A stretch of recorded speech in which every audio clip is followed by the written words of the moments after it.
This is Tejas in Donbass, Menina, another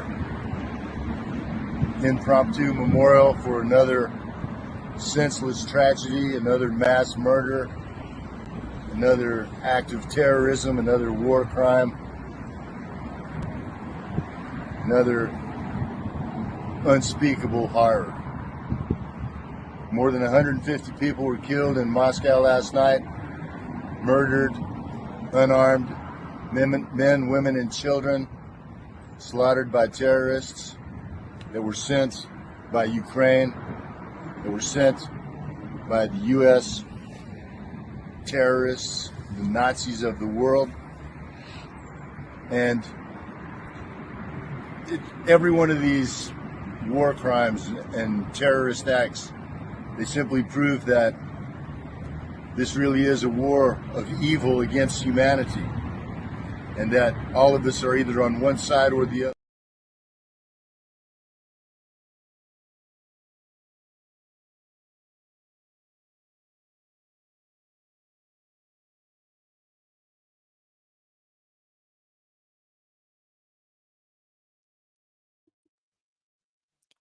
Hey everybody, welcome. I kind of decided to start our show out a little differently than Arkady and I had intended on free speech, mainly because I wanted y'all to get a good look at Russell Texas Bentley, or as he's known in the Donetsk region, Tejas. Russell went missing on April 8th. There's a lot of bad information out there about what is and isn't going on with Russell. Russell is a very good personal friend of mine. We have spent time together. His wife is a friend. But basically, the Donetsk police are looking for Russell Bentley, who disappeared after shelling by the Ukrainian forces in the Petrovsky district of Donetsk. On Monday, Russell and his wife Ludmila went to the state committee offices to register some documents. And while they were standing in line to do this, there was a strike by the armed forces of Ukraine. Russell, being Russell, rushed out to help any locals that might need help. And after about an hour and a half, his wife became worried and couldn't get a hold of them.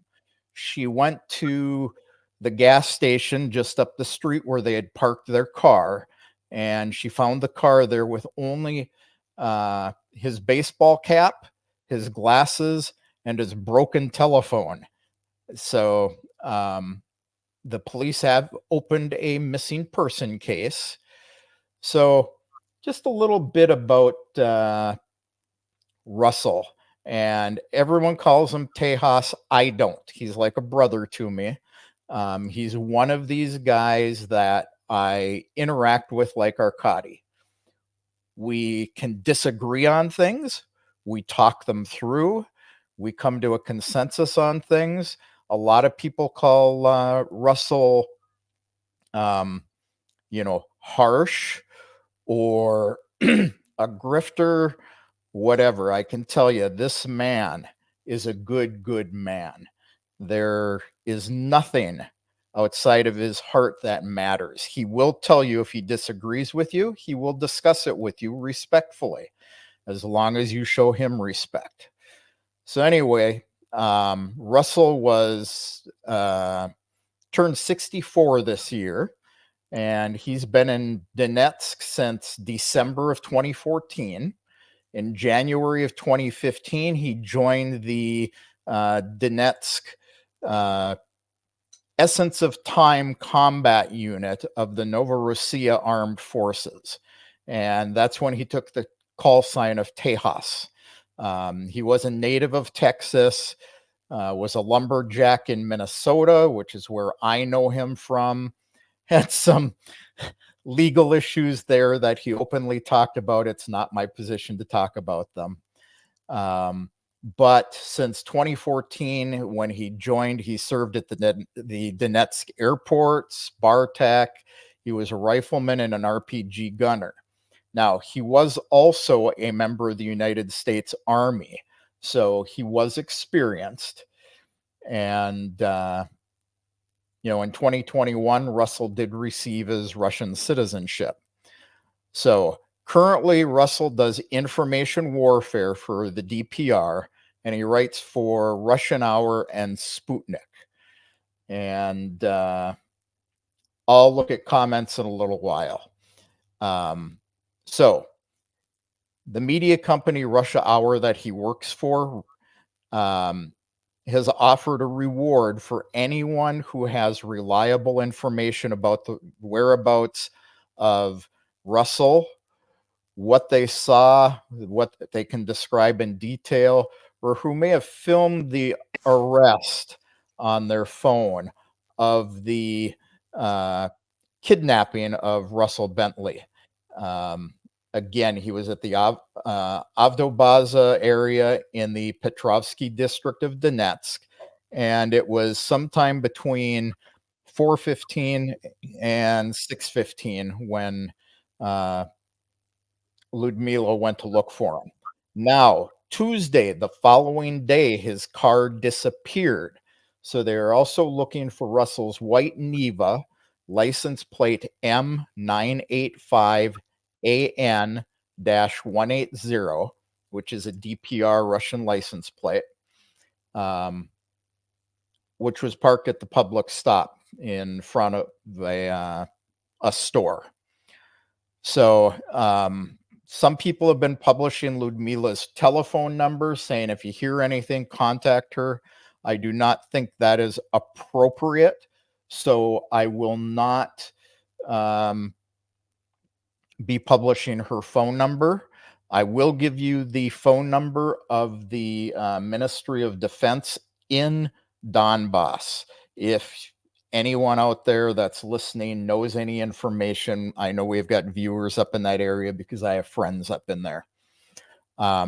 So I saw on social media in the West just today a bunch of posts that came out over the last day or two saying that his body was found decapitated, and it's a warning to Westerners in Russia. And YouTube is going to be mad at me for saying this, but bullshit. His body has not been found. So what is known for sure?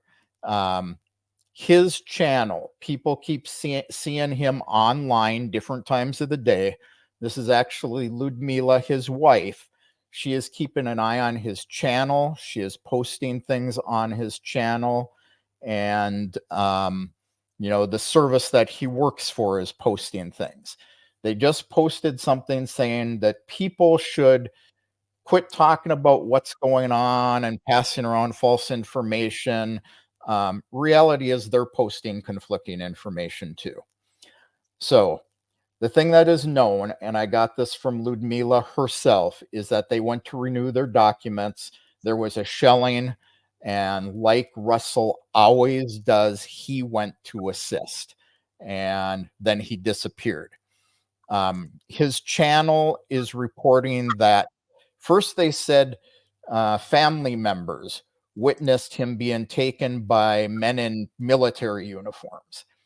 And then they posted an article that said witnesses. The thing that I can tell you is that, according to Ludmila, there was a guy at the gas station that she talked to. And he said that he was taken by people in camouflage. He doesn't know who it was. He didn't see that it was Russell. He knew who Russell was. And, basically his words were he was being shaken, and he was using words that leads Ludmila to believe that it was Russell. He was calling the couple of guys, bro, which is a very common Russell Bentley thing. So, you know, all I would say is there's lots of possibilities. They have searched the shelled area. His body has not been found. He was not killed in this attack or in a subsequent strike. So, because the witnesses say that he was taken by people in camouflage,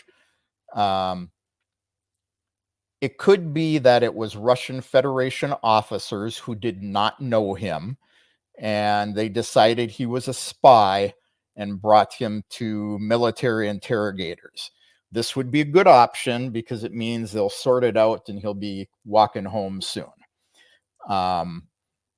You know, the pluses for this story, and I'm not saying I know either, you know, what the case is at all. The plus of this story is, you know, he comes out of it alive. It is a possibility. I don't know that anybody in Donetsk would grab Russell, a guy who holds a Russian passport. He did have his passport on him. He had his Makarov pistol. He had his license to carry it. I don't know that anyone would really believe he was a spy, let alone anybody didn't know who he was. He has been there for so long.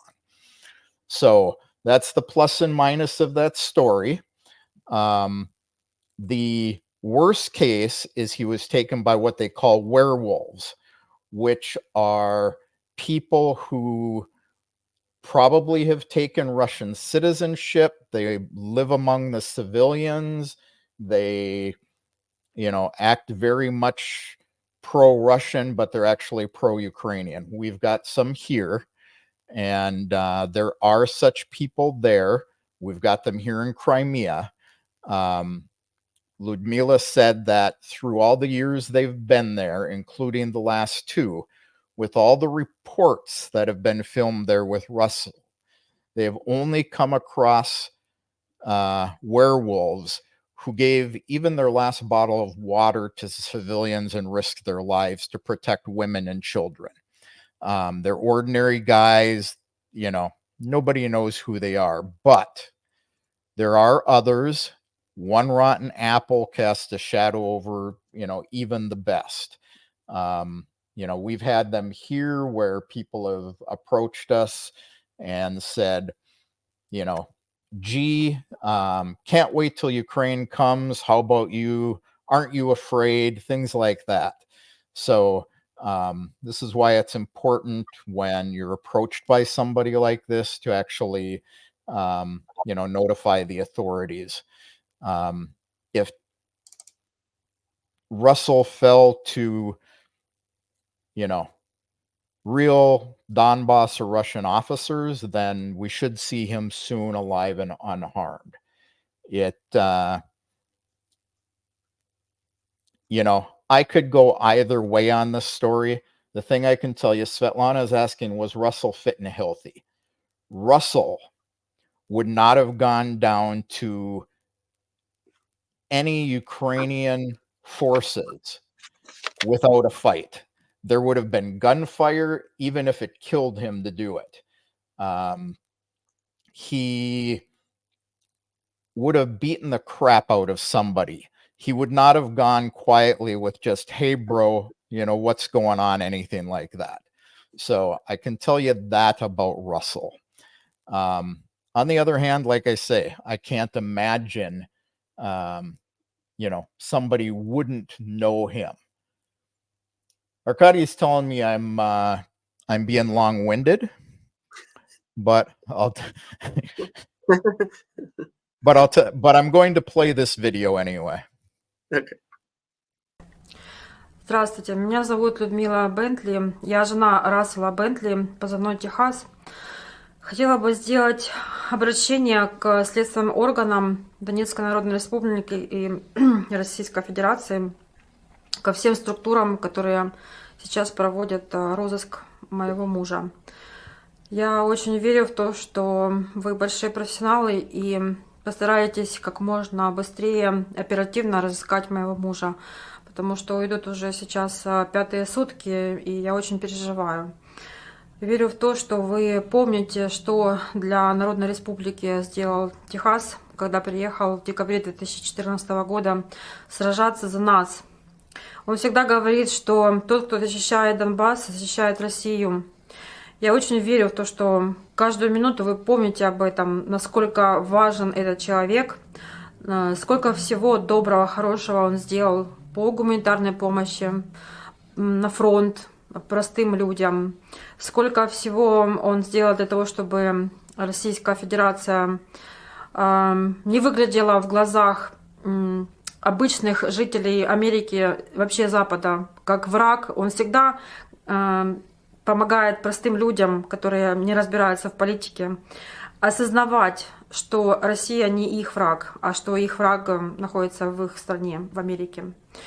Поэтому очень сильно надеюсь, что вы понимаете значимость этого человека.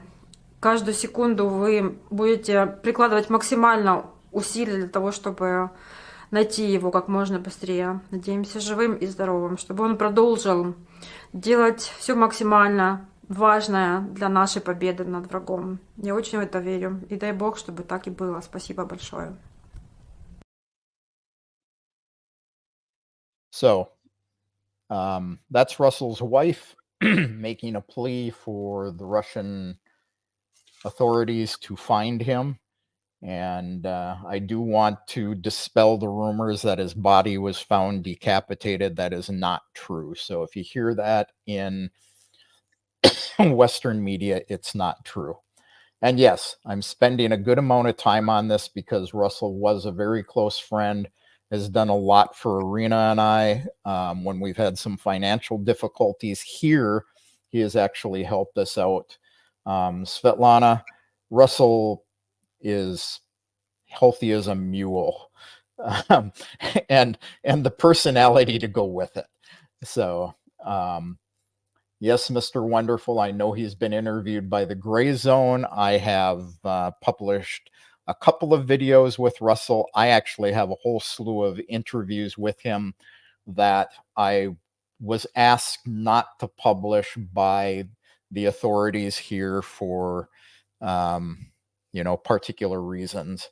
Russell called me a chicken shit for not publishing them, but reality is yep, where I live, I'm a chicken shit. So yeah, Grassy Knoll, he is a good guy.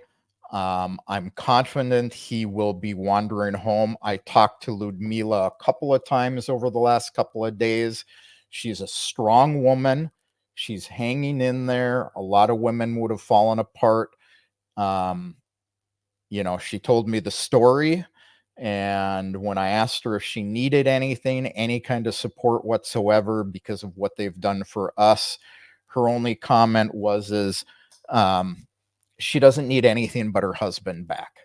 So she is an English teacher. So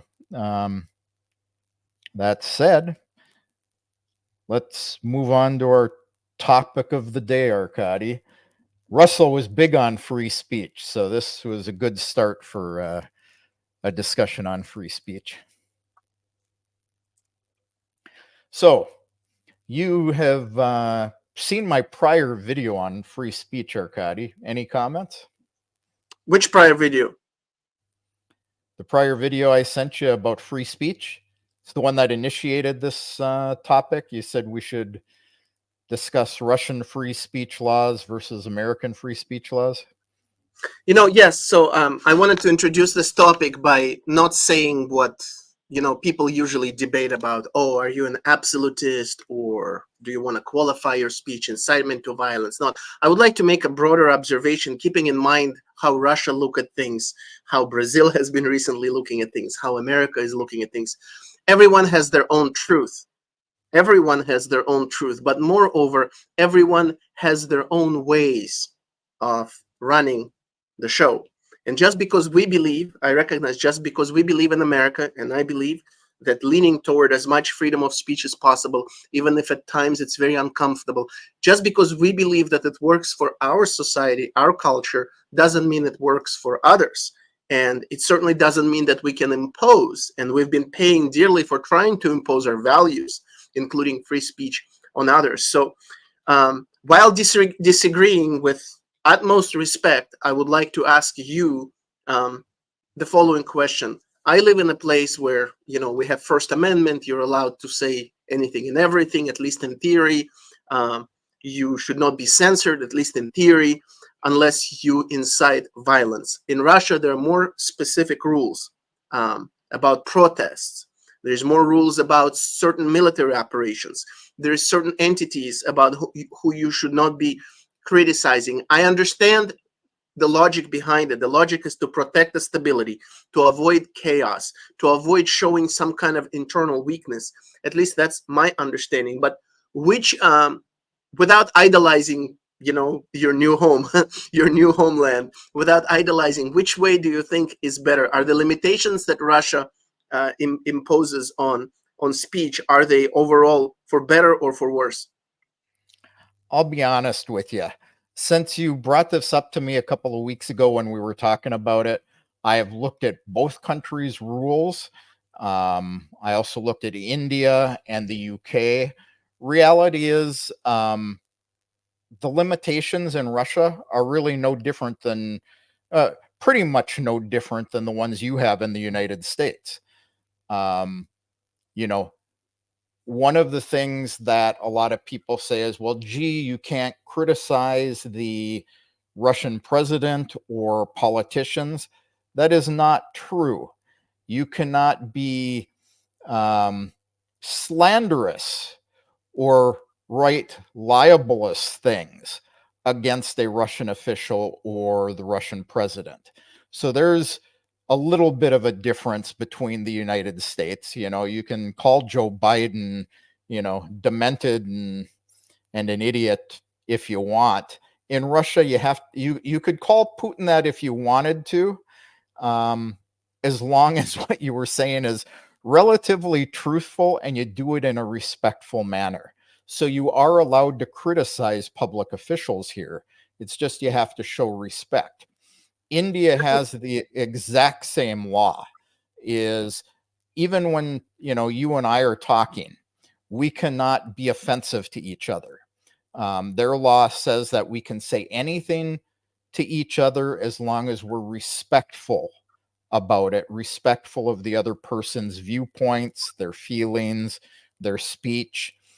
You get into the limitations with blatant fake news. The latest one passed was the one about, not talking bad about the military. I've had people accuse me of breaking those rules. Sometimes reality is you can talk about the military, you can talk about their failures, but you cannot spread false information about them. Let me address that. Yeah. So Svetlana makes a great point, and it ties to Mr. Wonderful's point. So she says written rules mean little, and laws in Russia are similar to America when it comes to protest. In theory, yes. In practice, I know people in Moscow. I talk to them. They say, yes, in theory, you can protest. In practice, you need a permit, and you're never going to get a permit to protest in Moscow on certain issues. You told me several times that there are issues we should not be talking about, right? And no American will ever tell me that because, well, maybe they're afraid of being demonetized on YouTube. They're not afraid of the government. And also, we know that people sometimes get arrested for what they say on social media. So let's take these one thing at a time. Yeah. So, yes, you have to have a permit to protest. Well, guess what? You do in the United States too. It's very easy to get it here. It's a formality here. It may be easy to get it. It may be a formality. People do get permits here. Yes, it's harder, but you have to weigh what are they preventing versus allowing. We don't have people going out in the streets and burning cars and looting stores, things like that. So let me just remind that I'm not a huge fan of protests specifically because, well, it's good to show your voice your displeasure with something, but they rarely lead to anything unless they're truly massive. It looks like striking, not going to work en masse, works much better. But would you generally agree that Americans have more freedom to speak good things, bad things than in Russia? Can we agree on that? For better or for worse? I would say that they're similar. I would not say you have right to say more things. They're similar, but it goes back to what Svetlana said, is the written law is one thing. Yeah. Mitch Rohde says, the problem is it's subjective. You're guilty if the Kremlin and the authorities want you to be. Same in the United States. How about people who have been arrested in the not too distant past for criticizing the government for, a woman was arrested not too long ago because she was complaining publicly about the police shooting her daughter, and they arrested her and convicted her. So it all comes down to how the authorities decide that they're going to apply those laws. Let me talk about lies and why it's important to allow quote unquote lies to be spoken, maybe with some limits. First, as I mentioned earlier, we all have our own truth. Take any issue, take war in Ukraine, take Gaza, take climate, take abortion, take death penalty. We all have our own truth. Moreover, often what we consider to be a lie for years all of a sudden turns out to be true. Stalin was God for decades in Russia, and Lenin. And all of a sudden, one day, he became a Satan. Now, if it happened once, and in not so distant past, we saw how doctors, on a completely unrelated note, how many doctors in America have been censored for their opinions on certain issues that are dear to me. If people can be misled over and over for years, shouldn't we allow people to speak quote unquote lies just to make sure that eventually truth comes out? I don't know. No one's saying you can't speak lies. People here speak lies all the time. What it really comes down to is you brought up people being arrested in Russia for what they've said on social media. I actually looked at the very few cases that have actually gone to court where people have been either fined or imprisoned for a short period of time. The laws that they went against was the incitement of violence. So they were posts that supported, even one of the cases was a Russian guy inciting violence against Ukraine. So they hold this in both directions. Now, Okay. Again, you have the same written law in the United States. How often it is actually ever enforced is considerably less than it is here. I will agree with that. It's so funny because one of my favorite might be originating in Russia. One of my favorite slogans is actions speak louder than the words. So whether it's your laws, whether it's your policies at work that say we're doing this and this for our employees, but in practice it's completely differently. Whether it's in real life when somebody tells you about how wonderful they are and how much you should trust them versus their actions, you should look at the actions. And often the bigger the words are, the more insignificant or bad the actions are. Yeah, absolutely. Now, Grassy Knoll here is bringing up that the FBI is interviewing people over the criticism of the genocide in Gaza on social media. Well, that's because the United States has, they call them anti-BDS laws, anti-boycott, divestment, and sanctions laws, which are put in place to be used against people and organizations engaged in boycotts and hostilities of Israeli affiliated entities. So, for how many years have people been protesting against Israelis and Israeli products? And until October 7th, nobody ever did anything about it. And now all of a sudden, like you say, the government's decided that, no, gee, it's bad, don't do that. There's going to be a huge protest here today, right outside. They do it like twice, 3 times a week in San Francisco. There's actually a calendar of events. I'm going to see if they're any less any less significant, but it's always actually entertaining to partake because it's literally a block away from where I am. I wanted to put a different angle on freedom of speech. I really like, my general sense that Putin is a big fan of not telling other societies how to run their show. For example, he was criticizing America for saying, like, don't tell Iraq how to run their democracy. Don't try to preach and to impose your democratic value on countries and on cultures. That's just not their thing, right? So in a way, he was preaching some kind of freedom of speech. Let them be. If they want to be a totalitarian regime, let them. It's none of your business. So would you consider it to be some kind of spin on the freedom of speech? Well, I think there's a big difference in interfering in other countries' goings-ons, and if a Russian decides to go to the United States and run their mouth trying to affect a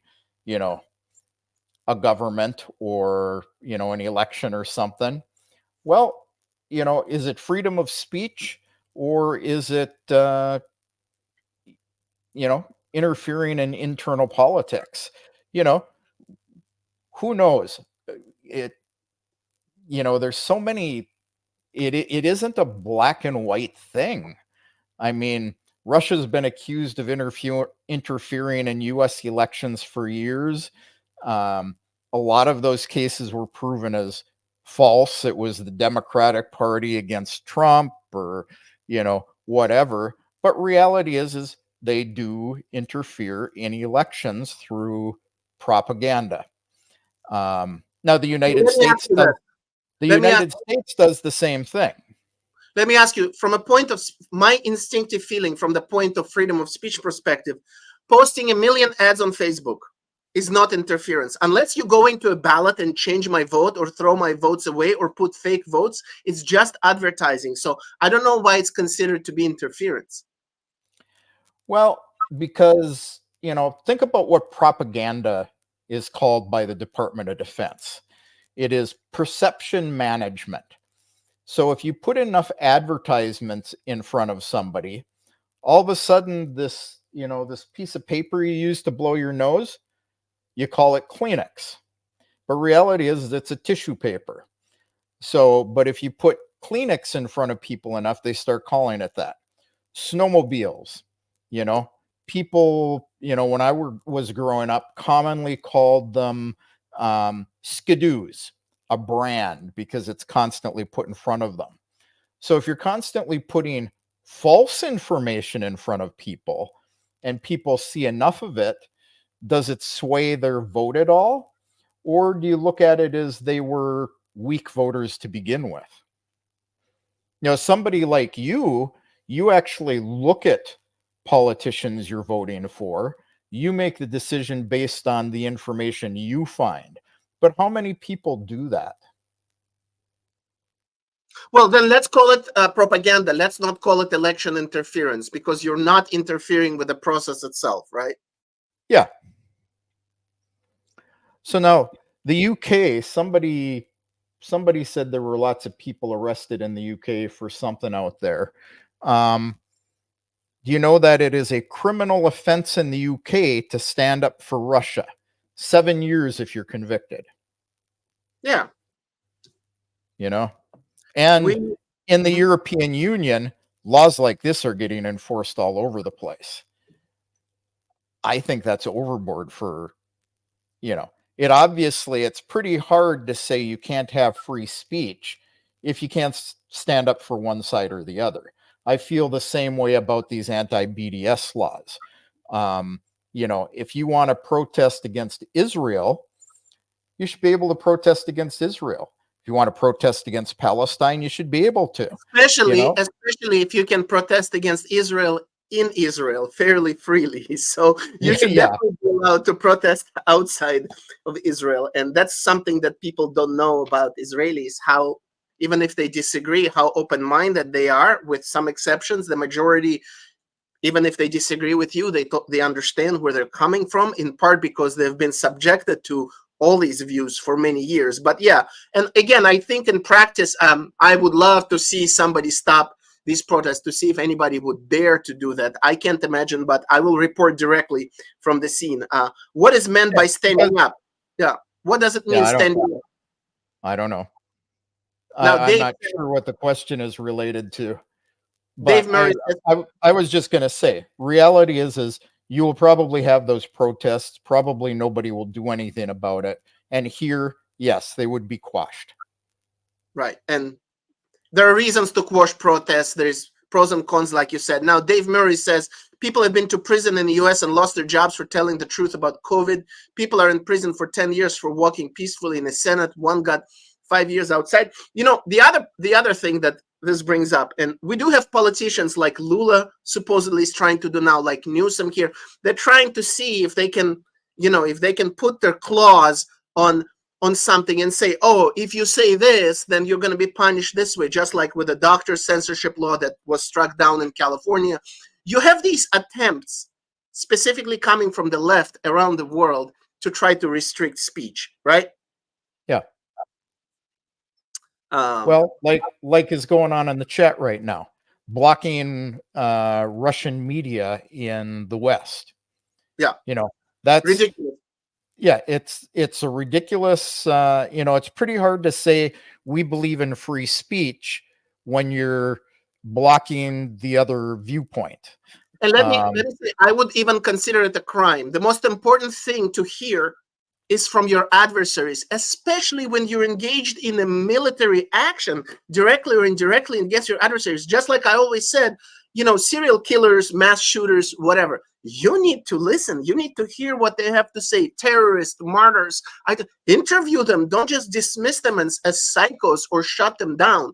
And the fact that RT has been banned in so many places is inexcusable, disgusting, and that's one thing that world should have risen up. We need to hear what Russia has to say. Let us decide what we agree and disagree. What are you afraid of? What are you hiding? So yeah. So Alex is, mentioning Edward Snowden and Assange. Snowden, I could go either way on him. He personally released confidential materials that he had agreed not to, was letting people know what the government's doing and lying about. And he's got a couple of videos out there where he's talked about why he did it. And, he was told he could have followed processes. And he talks about guys before him who followed the processes and ended up, unemployed. Assange, Assange, that is a criminal case.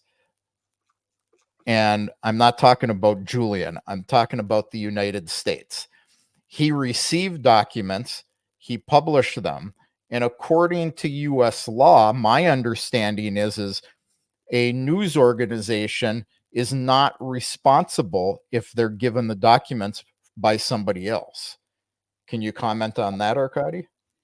No, I agree. I agree with your balanced, very balanced view. You're not just idolizing. You have a unique, obviously, view. These people are considered heroes here, but you provide a unique view because even Obama said, look, I understand the sentiment, but the law is the law. And let's admit that divulging confidential information, espionage, whatever, is one of the most severely punished crimes in any place, right? Usually people are being executed for any quote unquote treason.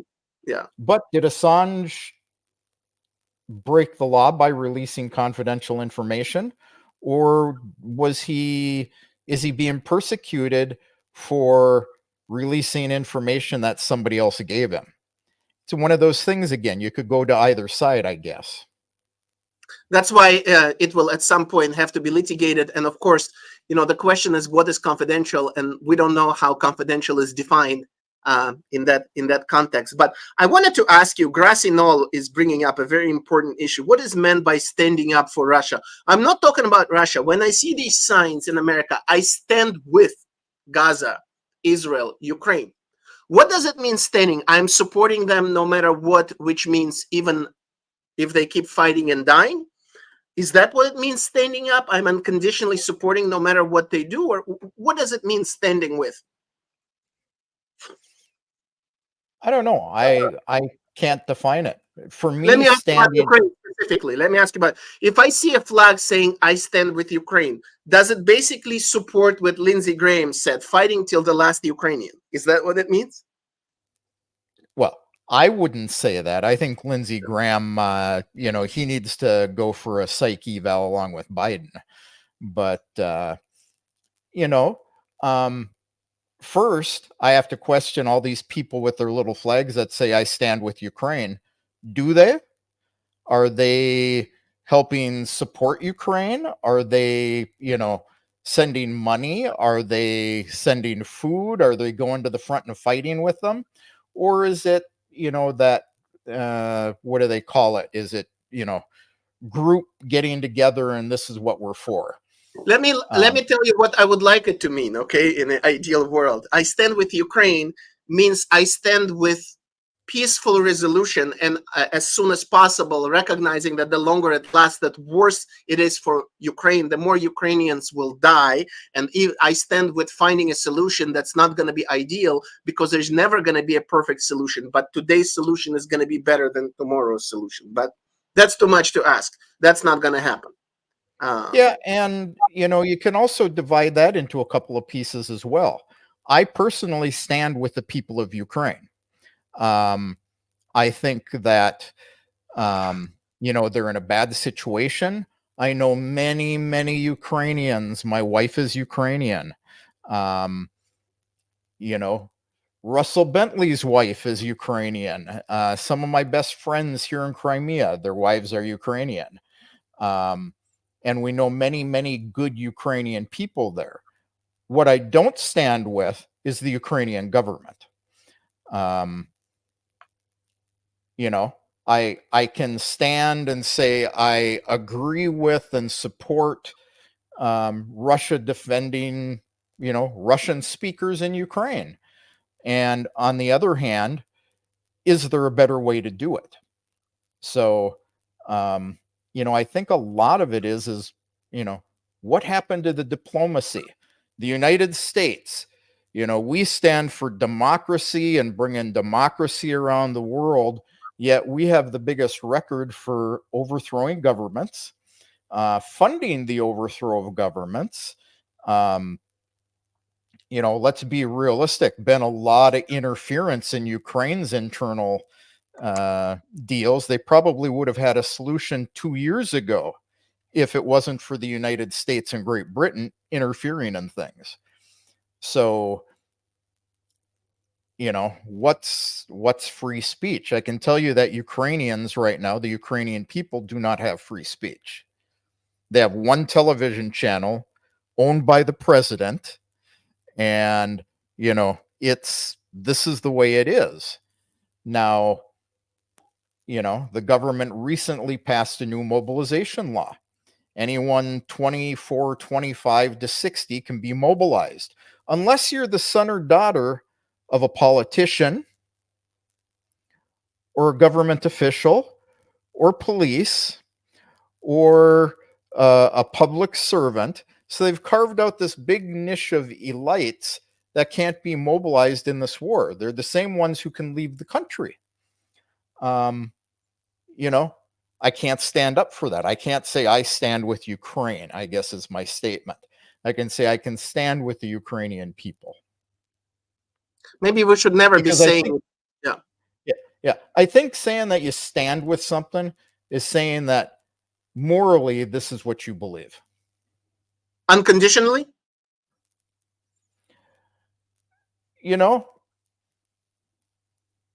When you start putting morals into things, nothing is unconditional.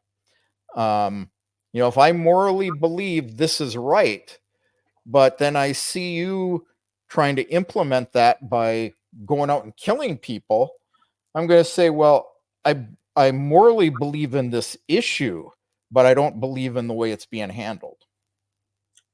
Would you agree that people simply don't talk enough to each other freely? The leaders don't talk to each other. There isn't enough contact, especially today. And instead of talking, we're trashing each other. behind our backs, in our face, remotely, in a passive aggressive way. And it's been brought up actually in America a lot that maybe, American administration now, Biden is the first administration where there's no contact with Russia. There is no talk, because even during the Cuban Missile Crisis, during the worst times, Khrushchev, Stalin, whoever, there was always a contact. Yeah. We always talk. So not talking, whether it's in a relationship, in a working relationship, in a romantic relationship, or between politicians when millions of lives are at stake, it's the worst thing. Making decisions based on what you think is convenient for you to believe the other side wants is terrible and dangerous. Well, here's one for you then. I stand for a peaceful resolution to this whole deal, but I don't stand with the United States, Europe, and Ukraine deciding that they're going to have a meeting about peace deals, but we're not going to include Russia. That makes no sense. Yeah. Not to include all parties to a conversation doesn't make any sense at all. Yeah. It's lack of diplomacy. So Rufus, he says, everything has a propagandic value, and the deciding factor is, who does it hold the value for? Reality is people think of propaganda as false information. Often propaganda is some truth wrapped in some false information, but realistically, propaganda, it comes back to the Kleenex thing. Tissue paper being put in front of people all the time as Kleenex, that's propaganda.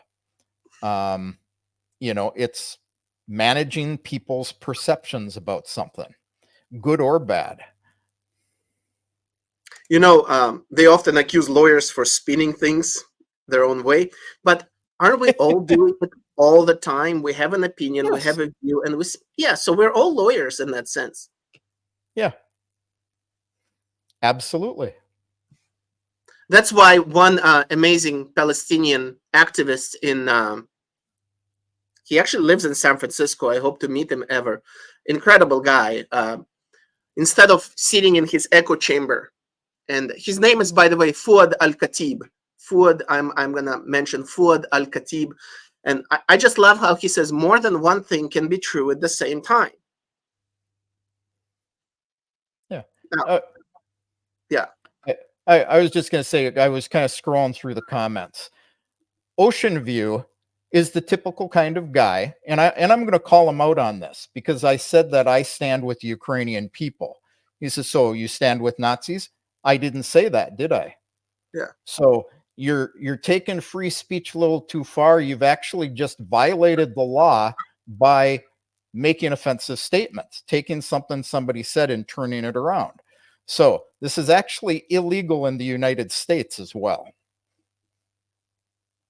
Hey, Lori, good to see you.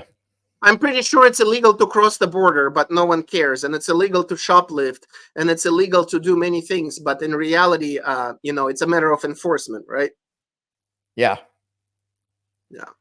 So I posted something here on Twitter that remarkably, something very obvious and rudimentary. They're very good about towing cars here during rush hour. If you park 5 minutes extra in the rush hour lane, they're going to come and tow you. And I just said, I wish some other laws were enforced as well as car towing. And it got so much buzz going. And I'm like, yeah, it's a matter of enforcement. Now, about words like Nazis, in general, these big words, Nazis, genocide, open air prison, these big words that people just cling to, they have a huge potential to mislead, calling, like some people I'm sure call the entire Ukraine Nazis. Oh, they're all Nazis. Or all the Russians are communists, or all Americans are brainwashed. Well, some of them are, some of them are not.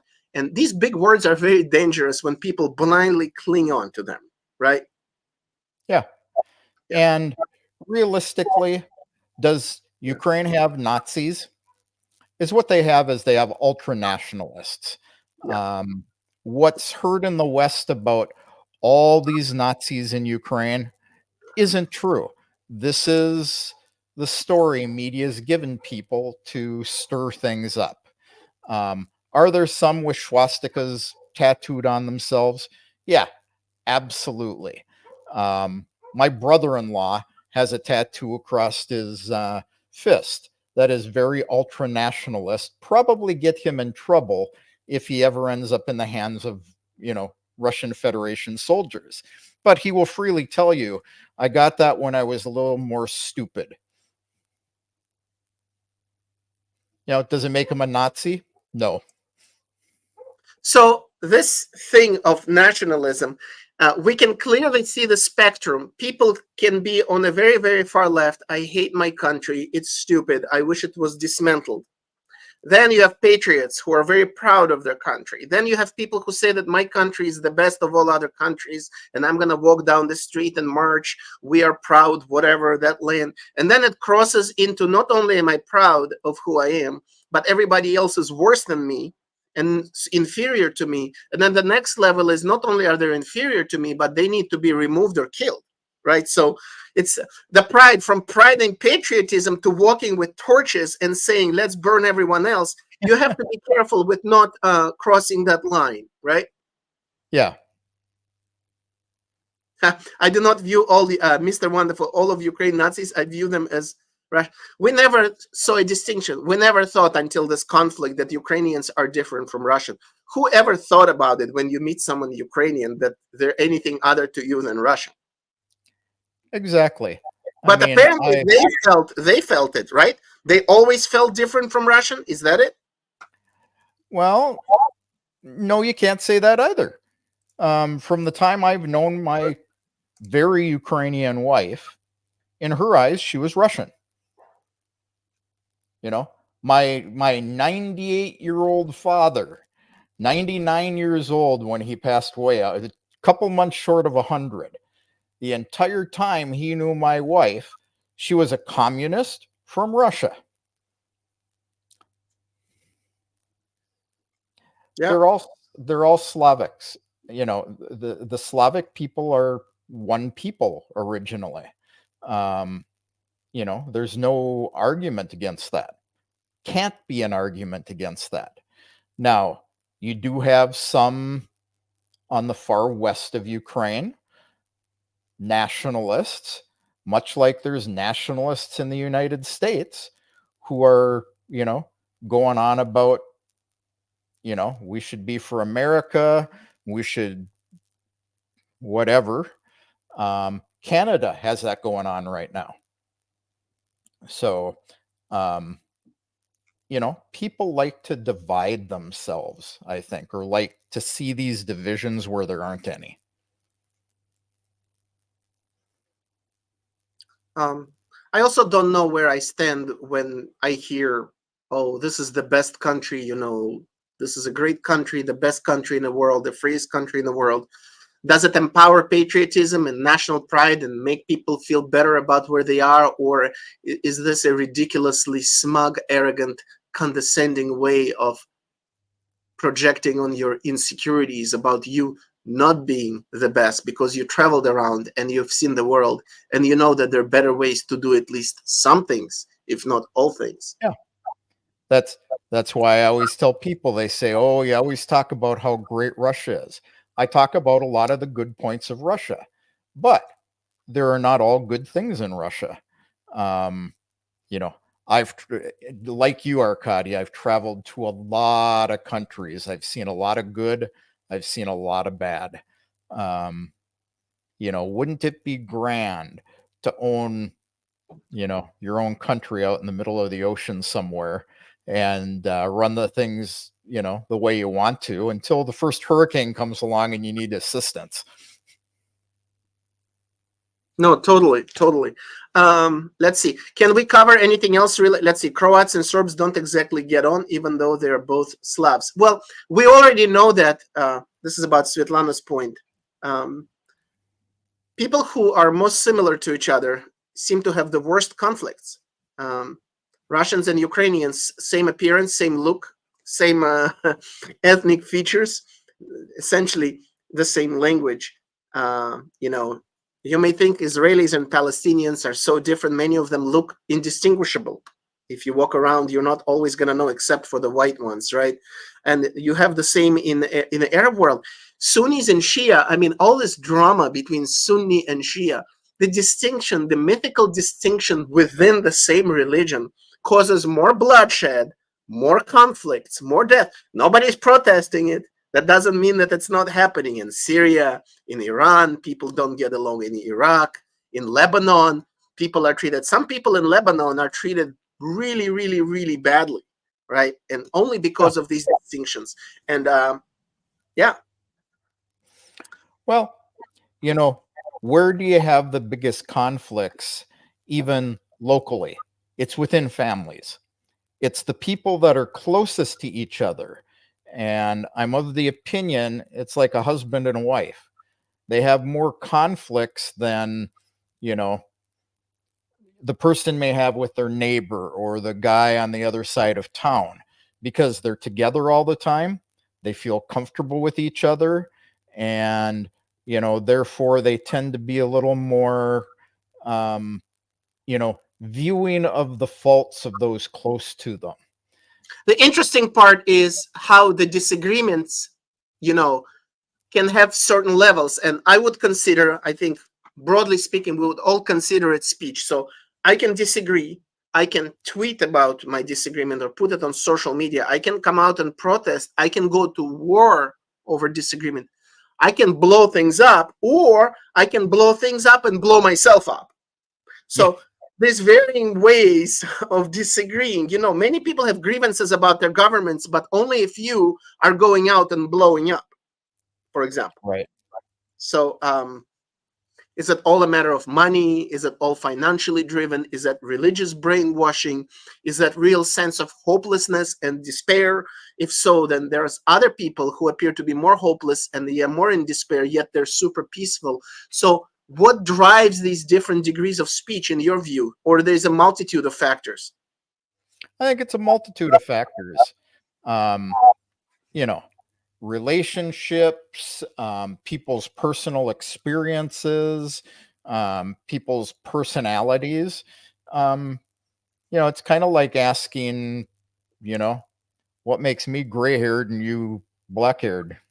You know, what makes me, you know, what they call Russell earlier, a heavy build versus you being slim, you know, could be lots of things, you know. People automatically go to Kevin's fat because he eats too much or eats the wrong things. But there's so many things in my medical history people don't know about. So, you know, why make such statements? You're making baseless statements about things that you don't know about. So I think this is the big thing. You know, I've been to some very poor countries. I even see it here in Crimea. People that are very poor that actually live pretty darn happy. You know? Yeah, I used to, now I feel really stupid. I used to feel sorry for certain people about their financial condition, not realizing everything that's going on in their life, inheritance, whatever else. The same with you. You know, we don't have the complete picture. I think we had this conversation. I didn't know about all the things in your life that maybe contribute to, you know, weight, whatever. So we really should gather all the information before we exercise our free speech. Not that you have to prove to someone that you're allowed to speak before you do, but your free speech will be much more valuable. And this brings me to a lot of protests. I'm not going to bring up specific protests, but 1 million protesters that come out and protest without having any knowledge or personal experience of what it is that they're protesting for or against, their voice might be numerous, but it's of much less value than maybe one person who went to wherever area, wherever that information exists, had firsthand experience, dealt with both sides. This applies to any place in the world. So just because there's a big amount of people that support something doesn't make it true. I don't know if Hitler, I don't remember who said it, maybe Hitler said it, or maybe somebody else said the minority is right. But all too often it's true. The minority is often turns out to be right. So just because the majority says something doesn't make it right. Right. Yeah. Uh, I don't know. So I'm going to disagree with Mr. Wonderful. He says the Ukraine conflict has to do with Kiev's Russophobic and racist government, and military are throwing a fit because their own civilians want the freedom to be who they are, Russian. Realistically, the conflict is much more complex than that. let me yeah. Let me say something. It doesn't matter where you stand on these big conflicts that we're dealing with right now. I'm really disappointed and surprised that masses of people could be so easily egged on to fight and die one after another instead of making a deal. This applies to Ukraine. Till the last Ukrainian, let us give you everything. Don't negotiate. Don't sell. Let us give you all the tools to continue fighting until all of you die. Or I'm sure, without knowing, somebody's egging on Hamas, Islamic Jihad, telling them holy cause, Islamic resistance, freedom, liberation. Let us pour you as much weapons, as much money as possible, at the expense of thousands of Palestinians dying, and the expense that you're gonna die, but you're dying for a good cause. Regardless of whether you agree or not, I just didn't think it's so easy to egg people to die, to simply go and fight knowing that you're not gonna win. Yeah, I agree. I expected people say, oh yeah, well, fuck you. You pick up the weapons and you go and fight, and we're gonna watch how well you do. Not happening. Yeah. And on the other hand, I've debated this with Scott Ritter. Uh-huh. Do these people that are going and fighting, some of them do. They have the choice. They volunteer to go. But if they're told to go, if they're part of the military already and they're told to go, is it their duty to go? Or is it their duty to say, I stand up for the Constitution and I refuse to do it because it's not right? Well, we know what happened to Scott Ritter when he, took that stand on things. Most military go and do what they're told to do. And, a lot of people, you look at Ukraine, they don't have a lot of choice. You look at even, you look at the Gaza conflict, same sorts of things going on. We can, it would be easy to say, well, why doesn't everyone just stop? But, what is it? Humanity? I'm really disappointed. I guess maybe I watched too many movies. I expected so many times for millions of people to rise up and quash whoever it is that is leading them in the wrong direction, from COVID lockdowns to many other things, and to these wars. Like, for people to you're gonna grab our people off the street and take them to a war zone, like we see this footage from Ukraine. You're just gonna pick up randomly people off the street. I mean, just one example, right? I expected a massive, because you know what's interesting? I don't know how true it is, but there's a show about the last Tsar of Russia, right, on Netflix. Romanov. That guy was terrified of the mob. He was terrified. Instead of acting like I'm a king, I can do whatever I want. At least based on that show, he's like, wow, there's 1 million people gonna come and destroy my kingdom and fry me and destroy my castle. I think we need some of that fear today, some of that fear at least. And we just never see this type of positive uprising, even non-violent uprising, unless Mr. Soros pays for it, and then it happens very well, and it's very well organized. But if Mr. Soros doesn't pay for it, nothing happens. So Grassy Knoll says the Uniform Code of Military Justice says you don't have a duty to follow an illegal order. Define an illegal order. Right. You also don't have the right to disobey an order. So along with espionage, we know that desertion is punished very severely, almost like murder in many countries, or maybe almost in all countries. Yeah. Since military service, let me answer, Lori, is mandatory in Israel. So at least back in my time, it was so easy to get out of serving. And all you have to say is you can think about committing suicide or you're psychologically unstable. And the reason for this is this. They have more, believe it or not, they have more people than they need and they can handle. They really don't need every single one. Some people are sick. Some people are mentally ill. Back in my day, there was a stigma. If you don't go to the military service, if it's not on your resume, then, you know, it makes you look bad, like you're not one of us. I think that changed too. If you're an engineer and if you have a startup in tech, I don't think anybody cares if you served or not. But it's not that hard to get out of serving. And the sense of patriotism in Israel is very strong.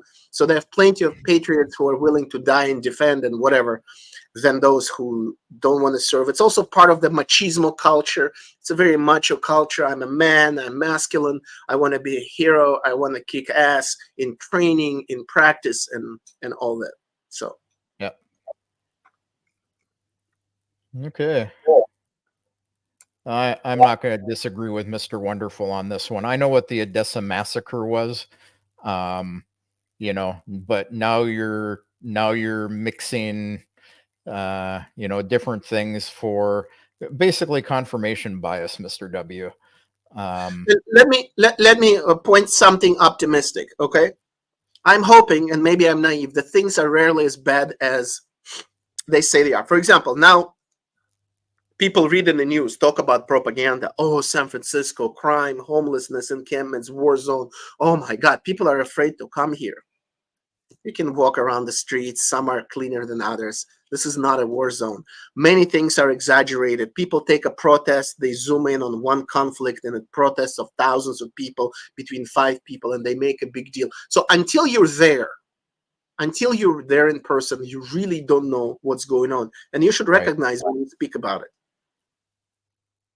Yeah. So I actually was around Ukraine during those days, so I've got a good idea of what was going on. So very different from what you see, right? Actually, it's always different. If you travel anywhere as a tourist, as a political journalist, whatever, if you travel, your mind is always going to change. Kevin, are you telling me that your opinion of Russia or Crimea or of anything hasn't changed since you moved to Crimea? Absolutely, it's changed. Yeah. And reality is, you know, I have different viewpoints of different parts of the Israel, Palestine, Hamas, so on and so on and so on and so on, guys fighting, where I see things that I believe are wrong and where I see things where I see, you know, one side has rights, but I've not been there. So I can't. And you haven't seen all the happy people.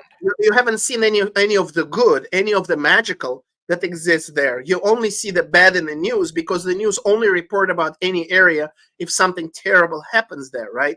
So yes, because reality is in the news. If it bleeds, it leads. Yeah, and yes, Larry, I stole that from Rick. And they don't report to like 95% of the countries unless there's an earthquake there or disaster or a war breaks out. They never point out anything beautiful and amazing, right? Yeah, exactly. But and when you go there, you see it. Yeah, and your opinion always changes. And if we can agree that your opinion always changes when you go somewhere, we can also agree that until you go there, your view is fundamentally different from reality, right? Yes.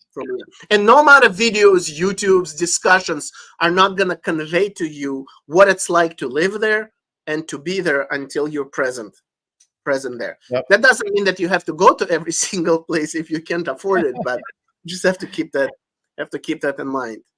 Yeah. Right at the moment, I would prefer not to go visit Gaza. Right. It's probably not a good idea. Yeah. Yeah. But reality is, you know, if you listen to the news in Russia, the cellular service in Crimea is 95%. There's good coverage everywhere. I live here. I can tell you the 19 kilometers from where I live to Yalta there's probably coverage in about half a kilometer of that area. So it's one of those things. You can listen to the news, but doesn't make it true. That's why I so much appreciate the guy that I mentioned, the Palestinian guy, Al-Khatib, because 95% of us seek comfort and refuge in having our opinion and looking for others who are going to reinforce our opinion. That's what we call echo chamber. I would like to maybe conclude this debate with encouraging us to do the difficult thing. The difficult thing is to have an internal freedom of speech. Leave at least 5% space for doubt that you might be wrong, however strongly you feel about something. And listen to things that you don't want to hear, that you're uncomfortable hearing, at least as a mental exercise. Many of us don't like doing it, but at least do it every now and then and leave space for doubt. You've been wrong before at least once. This means you might be wrong again. Internal freedom. Yeah. Would you say a short way of saying that is have an open mind? Yes, but I would like to be more specific, right? Yeah. There's a saying in Hebrew that I heard a few days ago that I think applies. It's just 2 words. In Hebrew, it's 2 words. The beautiful is hard. Yeah. Creating something beautiful, being something beautiful, building something beautiful is very hard. It takes a lot of effort. So maybe that internal freedom of speech is also the type of beauty that's really hard to build, but we have to try. Yep. So diplomacy. Talk to people. And internal diplomacy too. Internal diplomacy, working hard to make sure you're not taking an extreme position at the expense of another position that at least deserves its place. Well, like you say, have that spot where you could be wrong, or you could be wrong about something. But if you talk to each other and you discuss what you view as the differences, maybe, just maybe, somebody will learn something. Let me just tell you one recent, not so recent, but one big way in which I fell for the propaganda. For years, I've been told that the coastal people in America are better, that we're more enlightened, we're more tolerant, we're more sophisticated and educated, while the South is all backwards, it's all messed up and yahoos and rednecks. Until I traveled to the South, and all of a sudden I'm like, wow, these people, not only are they nice, but I see a huge Black middle class of normal, hardworking Black people with good jobs, with good families, with nice cars. And I'm like, yeah, there might be racism here, but there's a lot of progress here and a lot of accomplishment. Who are we to preach them racial justice? Until I traveled there, I would have never seen all the good stuff in the South. Yeah, and that was a lesson for me, a major humbling lesson. There's a coast in the South, yeah. When we say coastal elites, we're referring to, the East Coast in New York and that coast in LA, San Francisco coast. That coast we don't count as coastal elites. Yeah, that's true though. We do have a coast in the South. Lori, I would be happy to join you later in my night. You forget, I don't need a link. I have access to the studio. But but don't get me up at 4 o'clock and then wimp out because of a tornado again.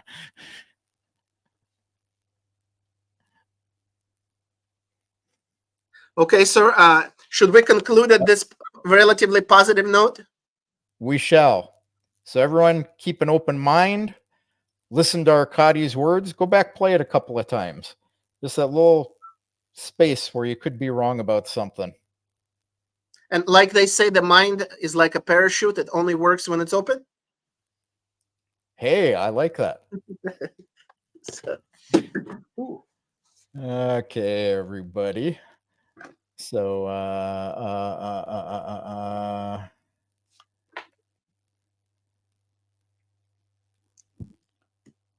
thought I had something like wonderful to close with, but I don't. So, Everybody have a good night. Arkady, good seeing you again. It's been a while since we've had a face-to-face chat. And My the pleasure. honor was mine. Likewise.